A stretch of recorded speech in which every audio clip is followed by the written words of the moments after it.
Hello everyone, welcome to YouTube channel Career Assam. So আজিৰ এই ভিডিঅ'টিত এটা ভ্যাকেন্সি নোটিফিকেশন শেয়াৰ কৰিব বিচাৰিছো আৰু এই নোটিফিকেশনটো আহিছে সেন্ট্ৰেল গভৰ্ণমেণ্টৰ এটা অৰ্গেনাইজেশ্যন সমীৰ শৰ্টত আৰু ফুল নাম হৈছে society for applied microwave electronics engineering and research আৰু এইটো এটা অটোনমাস বডি হয় আমাৰ সেন্ট্ৰেল গভৰ্ণমেণ্টৰ ইলেক্ট্ৰনিক্স এণ্ড ইনফৰমেশ্যন টেকনলজি ডিপাৰ্টমেণ্টৰ হেড অফিচ আছে মুম্বাই তো ইয়াতে এই ডিপাৰ্টমেণ্টৰ বা এই অফিচটোৰ কিছুমান ৰিজনাল চেণ্টাৰ আছে আৰু তাৰে ভিতৰত আমাৰ গুৱাহাটীটো ৰিজনাল চেণ্টাৰ আছে গুৱাহাটী বিশাখাপট্টনম এনেকে চেণ্টাৰ কিছুমান আছে তো ইয়াতে কিছু সংখ্যক ভ্যাকেন্সিৰ কাৰণে এডভাৰটাইজ হৈছে আৰু সেই ভ্যাকেন্সিখিনি মই শেয়াৰ কৰিব বিচাৰিছো আজিৰ এই ভিডিঅ'ৰ জৰিয়তে যিসকলে ইন্টাৰেষ্ট আছে তেওঁলোকে এপ্লাই কৰিব পাৰিব যাৰ কোৱালিফিকেশ্যন মেচ কৰে তো প্ৰথমতে ইয়াতে আছে technical assistant A pay scale central pay scale 7 pay স্কেলৰ যেটো 7 পে কমিশনৰ পে লেভেল 2 ইয়াতে ভ্যাকেন্সি টোটাল 9টা vacancy age limit 25 years technical assistant B total 6টা vacancy 27 years age limit technical assistant C 4টা পে লেভেল 4 ভ্যাকেন্সি এটা আছে technical assistant D ইয়াতে 5টা ভ্যাকেন্সি আছে এজ লিমিট 30 ইয়ার্স সায়েন্টিফিক অ্যাসিস্ট্যান্টৰ 6টা ভ্যাকেন্সি 25 ইয়াৰ্স এজ লিমিট আৰু সায়েন্টিফিক অফিসাৰ 9টা ভ্যাকেন্সি আছে 28 years age limit total 36 vacancy আছে তাৰ পিছত ইলিজিবিলিটি ক্ৰাইটেৰিয়া আছে পোষ্ট ওয়াইজ বেলেগ তো প্ৰথমতে টেকনিক্যাল অ্যাসিস্ট্যান্ট এ ইয়াতে পে স্কেলটো ইয়াত দিয়া আছে বেসিক পে হৈছে 19900 তাৰ লগত বাকি যিবিলাক সেন্ট্ৰেল গভৰ্ণমেণ্টৰ এলাউন্স সেইবিলাক পাব আৰু discipline subject electronics and mechanical age limit 25 years আৰু বাকি ৰিলেক্সেশন পাব যিখিনি সেন্ট্ৰেল গভৰ্ণমেণ্টৰ ৰুল মতে যি ৰিলেক্সেশন পাখিনি পাব আৰু কোৱালিফিকেশন ইয়াত লাগিব এসএসসি or its equivalent তো ইয়াতে মেট্ৰিক পাস হ'ব লাগিব মেট্ৰিকৰ লগতে ITI certificate 2 years full time in the trade of turner fitter machinist and mechanical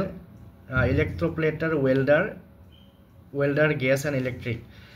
যিসকলে ITI কৰিছে এইটা ডিপাৰ্টমেণ্টত টাৰ্নাৰ ফিটাৰ মেচিনিষ্ট মেকানিক্যাল এইটা ষ্ট্ৰীমত যিসকলে ITI কৰিছে তেওঁলোকে এপ্লাই কৰিব পাৰিব তাৰ লগতে নেশনাল ট্ৰেড সাৰ্টিফিকেট থাকিব লাগিব আৰু ইয়াৰ লোকেশন হ'ব পোস্টিং হ'ব মুম্বাই চেন্নাই গুৱাহাটী এণ্ড ভিজাগ গতিকে আমাৰ গুৱাহাটীটো পোস্টিং হ'ব টেকনিক্যাল অ্যাসিস্ট্যান্ট বি ইয়াতে টোটাল ভ্যাকেন্সি আছে আনৰিজাৰ্ভৰ 3টা SC এটা ST এটা OBC এটা 6টা ভ্যাকেন্সি আছে আৰু ইয়াতে পে স্কেলটো ইয়াত দিয়া আছে 21700 বেসিক পে আৰু এজ লিমিটটো ইয়াত 27 ইয়াৰ্স বাকি এজ পাৰ ৰুল ৰিলেক্সন পাব qualification same class matric pass আৰু ITI সাৰ্টিফিকেট থাকিব লাগিব আগৰ যিকেইটা ষ্ট্ৰীম আছে টাৰ্নাৰ ফিটাৰ এইবিলাকত আৰু এক্সপেৰিয়েন্স লাগিব 2 ইয়াৰ্স তাৰ পিছত টেকনিক্যাল অ্যাসিস্ট্যান্ট এটা ভ্যাকেন্সি আছে কোৱালিফিকেশন ইয়াত লাগিব সেম 5 years এক্সপেৰিয়েন্স লাগিব ইয়াতে অকল মুম্বাইত আছে পোস্টিং তাৰ পিছত টেকনিক্যাল অ্যাসিস্ট্যান্ট ডি ইয়াতে 5টা ভ্যাকেন্সি আছে আৰু পে স্কেলটো ইয়াত দিয়া আছে 19200 as limit 30 years qualification SSC with ITI 2 years diploma in turner fitter machinist এইবিলাকত আৰু 6 বছৰ এক্সপেৰিয়েন্স লাগিব লোকেশন মুম্বাই আৰু চেন্নাই সায়েন্টিফিক অ্যাসিস্ট্যান্টৰ ইয়াতে 6টা ভ্যাকেন্সি আছে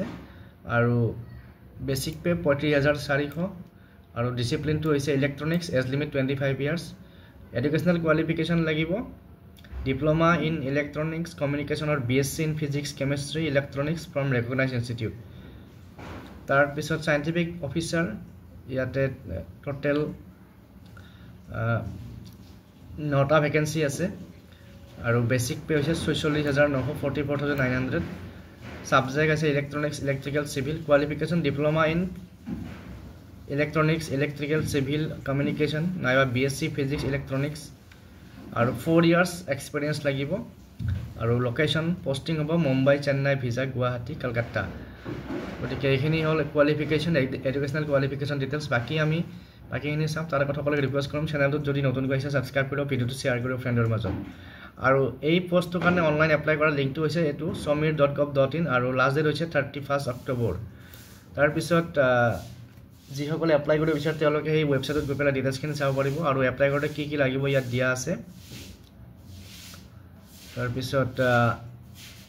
গোটেই কন্ডিশনখিনি ইয়াত দিয়া আছে আৰু এটা ৰিটেন টেষ্ট হ'ব স্টেজ 1 ত ৰিটেন টেষ্ট হ'ব কম্পিউটাৰ বেসড আৰু তাৰপিছত ৰিটেন টেষ্টৰ পৰা শ্বৰ্টলিষ্ট কৰা হ'ব শ্বৰ্টলিষ্ট কৰি পেলাই বাকী ষ্টেজত ইনভাইট কৰা হ'ব তো প্ৰথমতে ষ্টেজ 1 ষ্টেজ 2 এনেকৈ ইণ্টাৰভিউ প্ৰচেছখিনি হ'ব গতিকে আজিৰ এই ভিডিঅ'টিত এই নটিফিকেশ্যনটো শ্বেয়াৰ কৰিলোঁ আৰু যিসকলে এপ্লাই কৰিব বিচাৰে তেওঁলোকে 500 টকা ফিজ দিব লাগিব আৰু যিসকলে SC ST ওমেন তেওঁলোকৰ কাৰণে ফিজ হ'ব 100 টকা বাকী চেন্ট্ৰেল গভৰ্ণমেণ্টৰ চাকৰি হয় এইকেইটা আৰু এজ পাৰ চেন্ট্ৰেল গভৰ্ণমেণ্টৰ ৰুল মতে চেলাৰী এলাউৱেঞ্চেছ এইবিলাক পাব গতিকে আজিৰ এই ভিডিঅ'টিত এইটো এডভাৰটাইজমেণ্ট শ্বেয়াৰ কৰিলোঁ আমাৰ যিসকলে ITI কৰিছে BSc কৰিছে বা চিভিল যিটো আমাৰ ডিপ্ল'মা ইঞ্জিনিয়াৰিং কৰিছে তেওঁলোকে এপ্লাই কৰিব পাৰে পুনৰ লগ পাম নেক্সট ভিডিঅ'ত থেংক ইউ